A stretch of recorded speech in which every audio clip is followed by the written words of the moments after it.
골치 아픈 사건으로 인해서 밤낮으로 기도하다가 하나님께 응답의 약속을 받은 사람이 있습니다. 그러나 그는 곧 하나님께 실망하고 맙니다. 응답을 약속받았기에 모든 문제가 곧 해결될 줄로 알았는데 문제는 여전히 그를 괴롭히고 있었기 때문입니다. 나아진 것은 하나도 없었기 때문이죠. 기도하고 응답받으면 모든 것이 해결된다고 했는데 어째서 해결될 기미도 보이지 않는 것일까 하여서 낙심한 성도였습니다. 이렇듯 우리는 응답받고도 당장에 어떠한 역사가 이루어지지 않아 답답해하는 경우가 많죠. 하나님의 초사에 대해서 실망할 때도 많죠. 이러한 욕망의 배후에는 많은 경우에 기적적인 역사, 초능력적인 역사를 기대하는 마음들이 허다할 겁니다. 그래서 기도가 마치 도깨비 방망이 모양 당장에 뭐 나와라 뚝딱 하면 그것이 나오고 풀려라 뚝딱 하면 즉시 풀리는 그런 것들을 기대하는 마음들일 것입니다. 물론 하나님께서 이렇게 해결해 주시는 경우가 있죠. 그러나 대부분의 경우 하나님께서 택하시는 방법, 이 세상의 모든 만물 이끄시고 주관하시며 주님께서 선호하시는 방법, 스타일은 이와는 조금 다릅니다. 하나님께서 쓰시는 특수한 방법이 아닌 일반적인 방법이 있습니다. 무엇보다도 하나님은 모든 만물에, 만사에 때를 두셨습니다. 이 때를 하나님은 선호하십니다. 그래서 오늘 말씀에서도 그러십니다. 너희는 여호와를 만날 만한 때에 찾으라. 가까이 계실 때에 그를 부르라.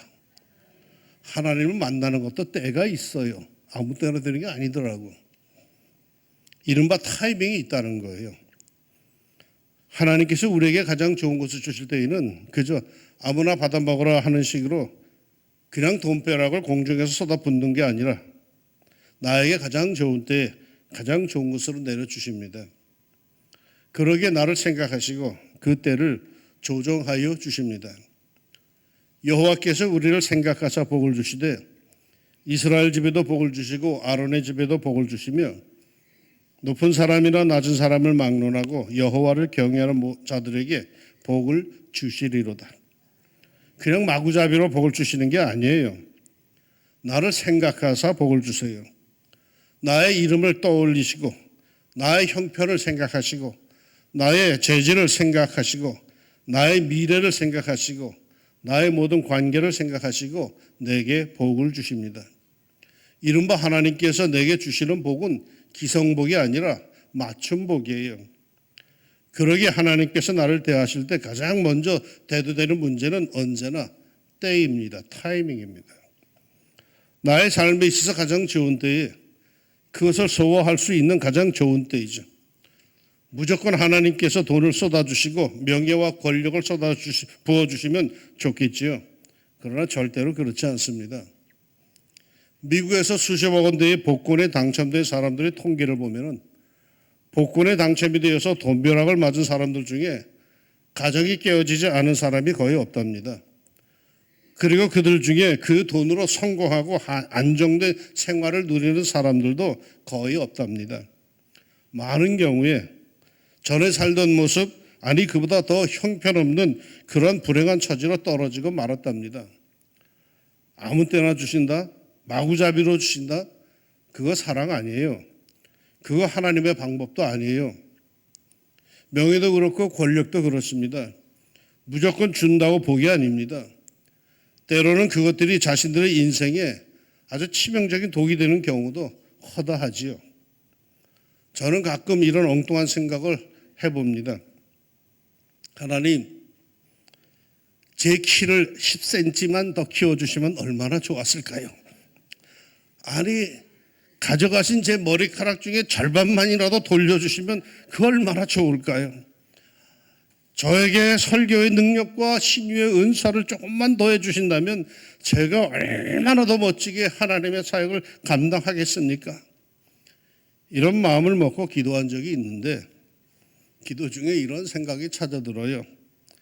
양 목사야, 더 주면 너는 사고 친다. 하나님께서는 나를 생각하시고 그 때를 조절하시며 은혜와 은총을 내게 맡게 해주시기를 선호하십니다. 내 은혜가 내게 족하도다. 그러므로 중요한 것은 그 때를 우리가 제대로 잘 깨닫는 거죠. 그 때가 왔음에도 하나님께서 복 주시기 위해서 나에게 기회를 주시는데도, 부르시는데도, 감격을 주시는데도, 저보다 더 쟁한 마음을 주시는데도 무심코 그 기회를 흘려버리는 사람은 그 때를 놓치고 마는 겁니다. 은혜 주실 때에 그때 더욱 간구하고 매어 달려 더 큰 은혜를 받읍시다. 일단 하나님께서 주신다고 할 때는 내 인생에 그것이 절대적으로 필요하기 때문에 주시는 거예요.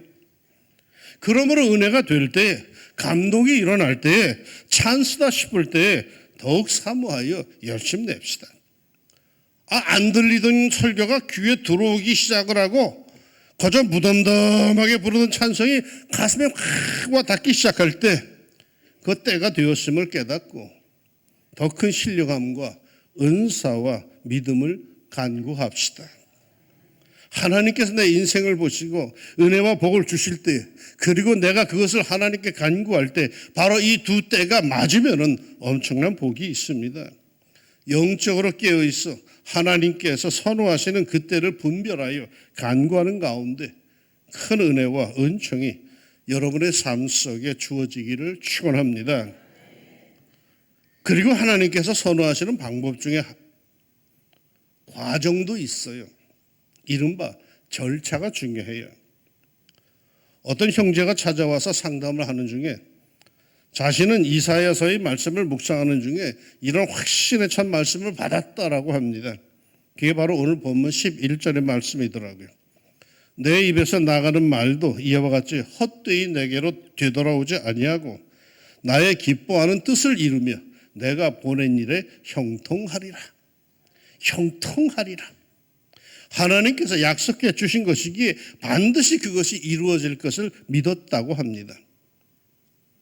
그런데 곧 이루어질 것을 기대했는데 아직까지도 응답이 없다며 투덜댑니다. 그래서 제가 그 앞에 10절은 왜 보지 못했느냐라고 물었어요. 10절이 이래요. 이는 비와 눈이 하늘로부터 내려서 그리로 되돌아가지 아니하고 땅을 적셔서 소출이 나게 하며 싹이 나게 하여 파종하는 자에게 종자를 주며 먹는 자에게 양식을 줌과 같이, 비와 눈이 땅에서 내렸다고 아침에 뿌린 씨앗이 즉시로 자라서 싹이 나고 열매를 맺겠습니까? 아무리 급해도 과정이 있습니다. 보기 좋고 듬직한 아름드리 나무, 나무는 어떻게 이 아름드리 나무가 될까요? 나무는 초여름 4주간 동안 그 껍질 안에 섬유질이 생기는데 이 섬유질이 말이죠, 아름드리 나무가 되게 한답니다. 그러니까 4주 후 1년 중에 나머지 세월은 이 섬유질이 굳어지는 기간이라고 합니다. 그래서 굳어진 것이 바로 나이테라죠. 4주간 동안 생겨진 섬유질이 그 후에 1년 동안 굳어지면서 나이테가 생기면서 이 아름드리 나무가 되는 겁니다. 아무런 변화가 없다고요? 아니에요. 지금 내가 비록 느끼지 못해도 과정이 진행 중에 있어요. 받은 은혜가 내 삶의 나이테로 굳어지는 과정일지 몰라요. 한때 은혜를 잘 받았는데 그 후로는 아무런 은혜를 못 받는다? 그래서 낙심이 된다? 나는 하나님의 은혜에서 이제 버림받았는가? 이런 답답한 생각과 느낌이 들 때가 있죠. 낙심하지 마세요. 지금 나는 받은 바 은혜를 내 삶 속에 굳히고 있는 중입니다. 성장 과정 중에 있는 겁니다. 이 과정이 내게는 매우 중요하죠. 우리에게 주어진 하나님의 말씀은 헛되이 하나님께 되돌아가는 법이 없이 반드시 씨앗을 자라게 하고 우리를 성장케 하고 성숙케 합니다.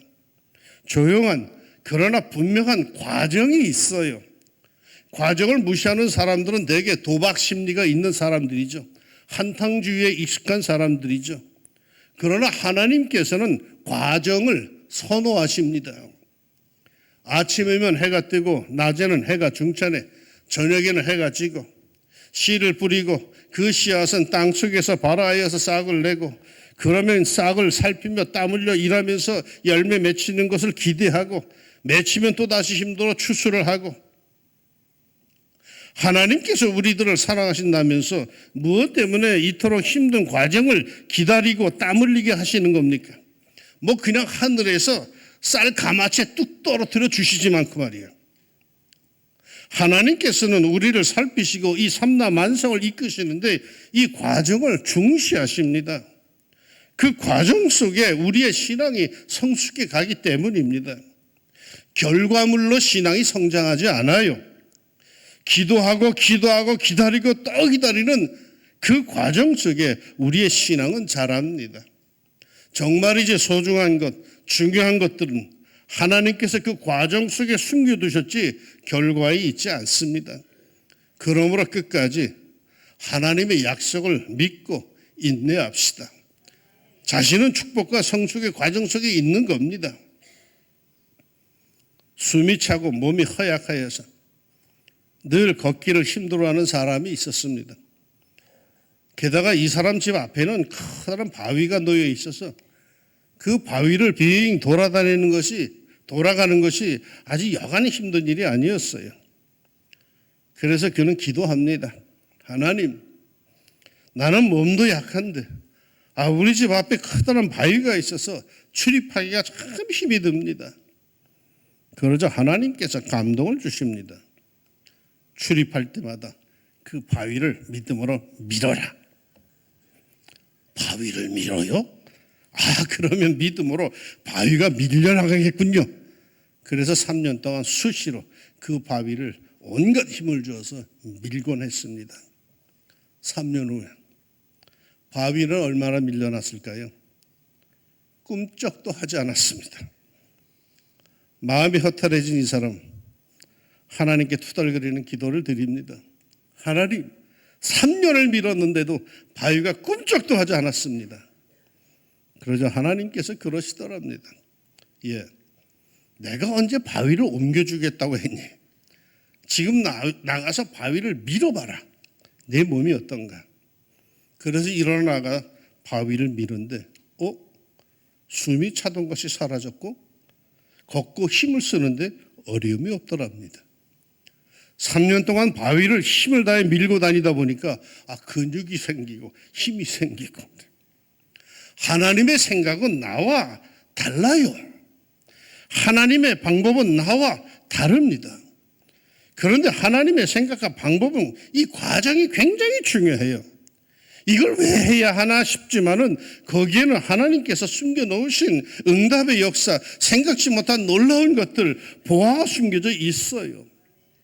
그 과정을 거쳐야만 발견할 수 있고 얻을 수 있어요.